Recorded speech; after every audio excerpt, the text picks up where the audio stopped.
From the All Indiana Podcast Network. The All Indiana Podcast Network. This is the News 8 Daily 8. Now all the latest news. Kylie Conway has all the news you need to know. And more. Please stand by. Now, here's Wish TV's Kylie Conway. Hi, this is Kylie Conway, and this is the News 8 Daily 8 for Wednesday, May 12th. We're going to have a cold start today, but sunshine's going to help us warm up nicely by the afternoon. Light winds will help with a comfortable feeling as well. Our highs will top out in the low 60s. A silver alert is now issued in the search for a Madison County missing boy who is 1 month away from his 4th birthday. The county sheriff says the boy was caught on surveillance video leaving his Pendleton home at 1:47 this morning. The greatest fear is that the cold temperatures could have him in desperate need of medical care. It was 39 degrees at that time in Madison County and dipped to 34 during the hours of the search. The boy's name is Abdul Agbula. He's described as being 36 inches tall, about 3 feet tall, with a thin build. At the time of his disappearance, he was wearing dark athletic pants and a green shirt. Indiana State Police helicopter is searching. There are drones out, canines, and some 100 people, emergency responders and volunteers, canvassing the area now for the second and likely what will be the third time. People who live in the area are asked to search their property. Also, business owners and homeowners with security cameras in the Pendleton area are asked to check their footage. We did hear from the Madison County Sheriff this morning. We aired a live news conference on Wish TV on our Daybreak newscast. Here's a part of that. State Police has sent their helicopter down here, and we have a unified command right now between the Sheriff's Department, State Police, and all the fire companies. And we have a map that we're making assignments and obviously hoping for the best. If you have any information that could help in this search, you're asked to call 911 immediately. I'm going to be able to go more places without being scared of getting COVID-19, and I'll be able to just feel safer anywhere. A shot at a return to normal. This morning, kids in some parts of the country are getting their COVID-19 vaccines after a year of coronavirus-related closures. This morning, a CDC advisory panel will review safety and effectiveness of this shot and whether to approve Pfizer's vaccine for kids 12 to 15 years old. The FDA granted emergency use authorization on Monday. Doctors here in Indiana say, most importantly, this shot is safe, effective, and can help protect the entire community. Plus, the risk of getting COVID-19, even for kids, is far worse than any risk of this vaccine. Children do get infected and that they can spread the virus.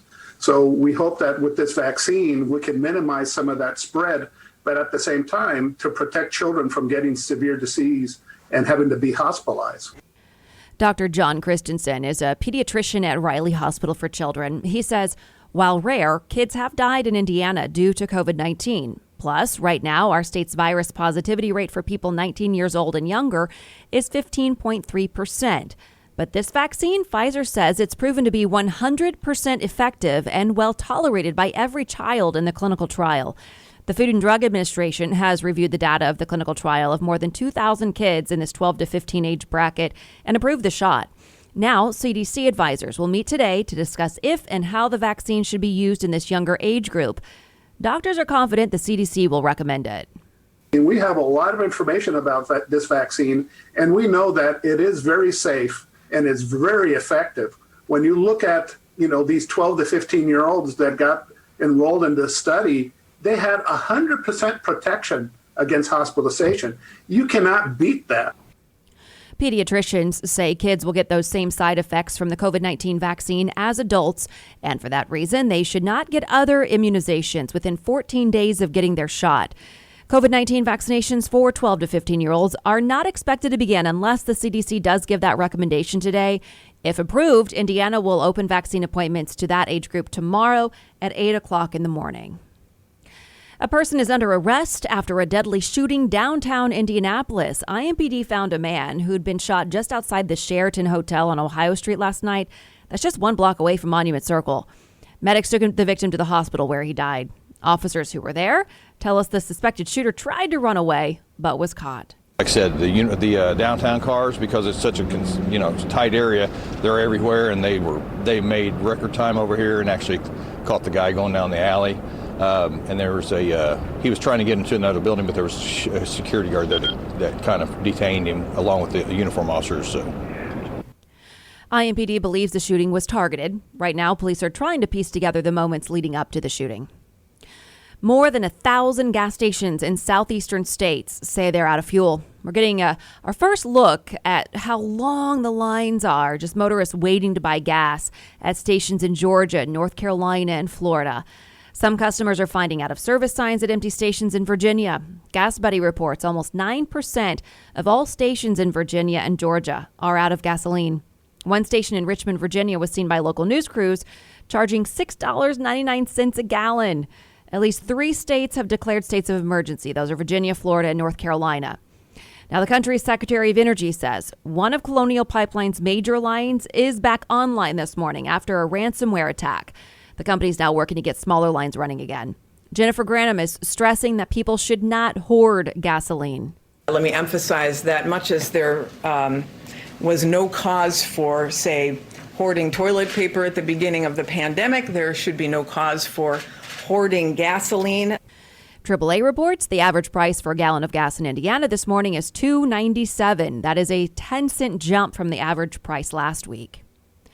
And it is decision day for Liz Cheney on Capitol Hill. House Republicans are poised to remove her from her leadership role. Cheney delivered what is likely her final speech as GOP conference chair. It was last night in front of a largely empty chamber. Other Republicans left as she started. I will not sit back and watch in silence while others lead our party down a path that abandons the rule of law and joins the former president's crusade to undermine our democracy. We must speak the truth. Our election was not stolen, and America has not failed. House Republicans plan to hold a closed-door vote today. Cheney's likely replacement is New York Representative Elise Stefanik. At the time, Stefanik won her seat in 2015. She was the youngest woman ever elected to Congress. She's been a strong supporter of former President Trump, though she's also facing criticism from some in the party as not being conservative enough. It's not clear how soon House Republicans could vote her in as conference chair. Customs and Border Protection say that agents found a group of 5 girls between 11 months and 7 years old with no adults. Texas Congressman Tony Gonzalez shared a photo of the girls. He's been critical of the Biden administration's handling of the border. Guatemala's foreign ministry says smugglers abandoned the girls near the Rio Grande. The girls are now in the care of the Department of Health and Human Services. Today, there's a meeting between President Biden and top leaders in Congress. House Speaker Nancy Pelosi, Senate Majority Leader Chuck Schumer, Senate Minority Leader Mitch McConnell, and House Minority Leader Kevin McCarthy are all set to sit down with Biden. It will be Biden's first formal meeting involving all 4. The White House says the meeting is meant to help find common ground on the nation's biggest issues. That's likely to include the president's infrastructure plan.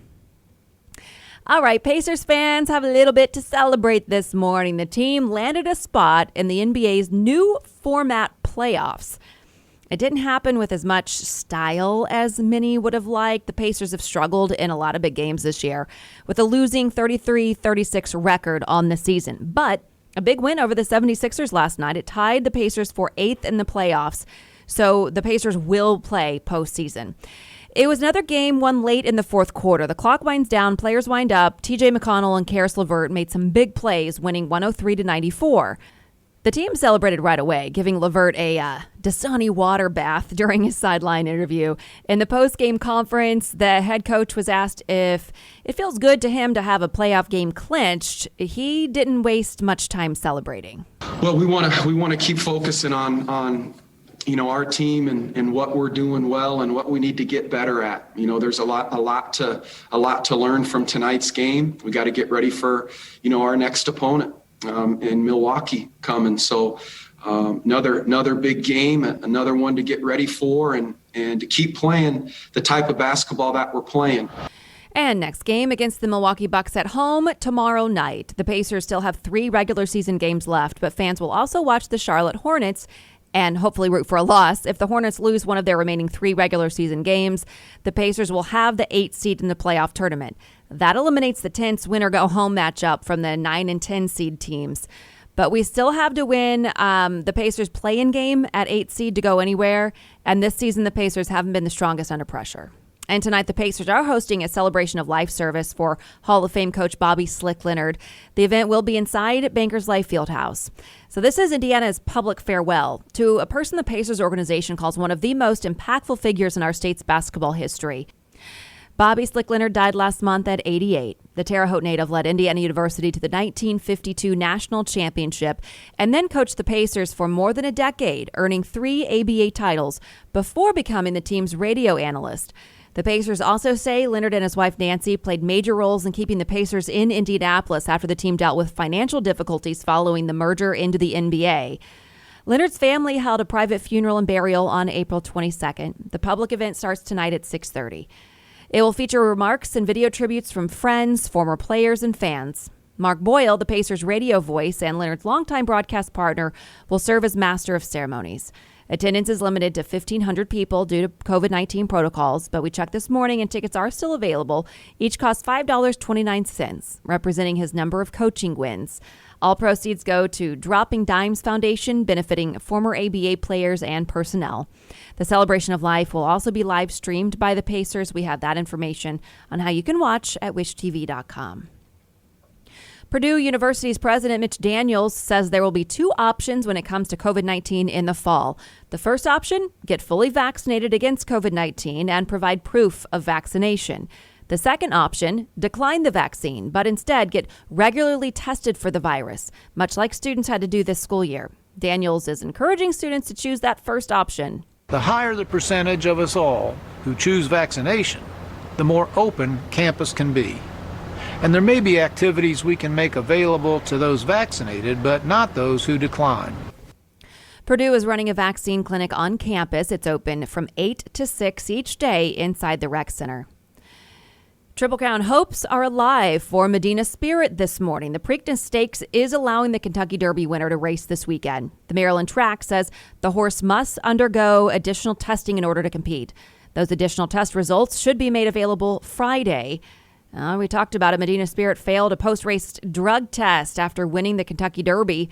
Trainer Bob Baffert now says an antifungal medication the horse was receiving was behind that failed test. And this is pretty cool. Marching to the Big Apple, the Carmel High School Marching Band will be taking their talents to New York City for the 2022 Macy's Thanksgiving Day Parade.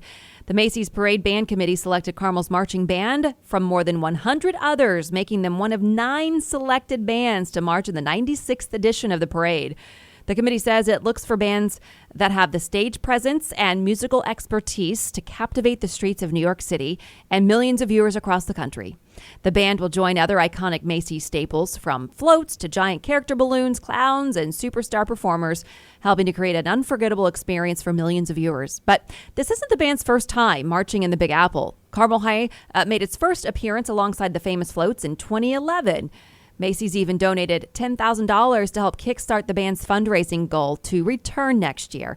The Carmel High School Marching Band Director released a statement writing in part, "We are thrilled to be a part of the Macy's Thanksgiving Day Parade. The historic parade is a high point for our band members, and we are grateful for the opportunity to participate." The marching band will spend the next 18 months planning. And now to business headlines. A government watchdog says the IRS cannot hire enough workers, which means a massive backlog of tax returns and refunds. The Treasury Inspector General for Tax Administration says as of the May 17th filing deadline nears, the agency is dealing with broken printers and copiers along with staffing shortages, which might be why you haven't received your refund. Healthcare costs and medical expenses in retirement are up 1.7% from last year. A couple in their 60s retiring 2021 will spend about $300,000 on health care and medical expenses during retirement, according to new data from Fidelity Investments. The estimated costs are $157,000 for single women and $143,000 for single men. That's a 30% increase from 10 years ago. U.S. home sales are likely to hit a record high of $2.5 trillion in 2021. Redfin says that's a 17% year-over-year gain that would mark the largest annual increase in percentage terms since 2013. The U.S. housing market has undergone a meteoric rise during the coronavirus pandemic, fueled by record low mortgage rates and a wave of migration made possible by remote work. Apple said it rejected almost 1 million apps that were submitted to its App Store for the first time in 2020. The disclosure comes as Epic Games' antitrust trial against Apple is focused on App Store's failures.